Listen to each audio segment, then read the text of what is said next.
जय श्री कृष्ण। श्री कृष्ण ने बताया कि जो उस अव्यक्त अक्षर परम पिता परमात्मा को जान लेता है वह पुनः इस संसार में नहीं आता।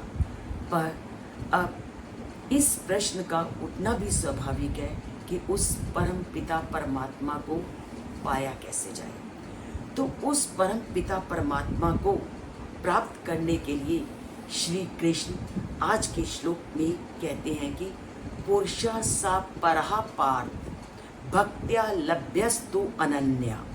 वो क्या कहते हैं कि हे अर्जुन, वो परम पुरुष है और उस परम पुरुष को प्राप्त करने का एकमात्र साधन है अनन्य भक्ति। जो अनन्य भक्ति करता है वह उस परम पिता परमात्मा को प्राप्त कर लेता है। क्यों?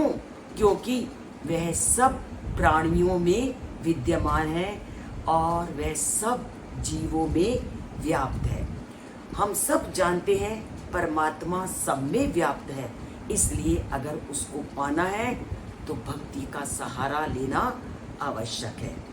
यद्यपि हमारे ग्रंथों में अष्टांग योग, अन्य माध्यम, निर्गुण भक्ति इत्यादि अनेक साधनों का उस ईश्वर को प्राप्त करने के मार्ग बताए गए हैं, परंतु श्री कृष्ण कहते हैं कि सब में व्याप्त उस परम पिता परमात्मा को अगर प्राप्त करने का सर्वोत्तम साधन है तो वह है अष्टांग योग, अन्य योग, यम नियम इत्यादि का पालन करते हुए भी भक्ति का सहारा लेना।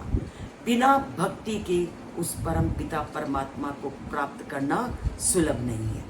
और भक्ति के लिए सबसे पहले अपने अंतःकरण को शुद्ध करना आवश्यक है, क्योंकि अंतःकरण की शुद्धि के बिना उस परमात्मा को प्राप्त करना संभव नहीं। अतः यदि कोई भक्ति का आश्रय नहीं लेता तो चाहे अष्टांग योग का अभ्यास करे, तपस्या करे, ज्ञान अर्जित करे, तो भी वह भगवान को प्राप्त नहीं कर सकता। इन सब के साथ भक्ति का होना आवश्यक है। तो क्या कहता है ये श्लोक हमें कि भगवान को पाना है तो भक्ति ही एकमात्र साधन है, क्योंकि सभी कहते हैं भक्त के वश में है भगवान, भक्त के वश में है भगवान।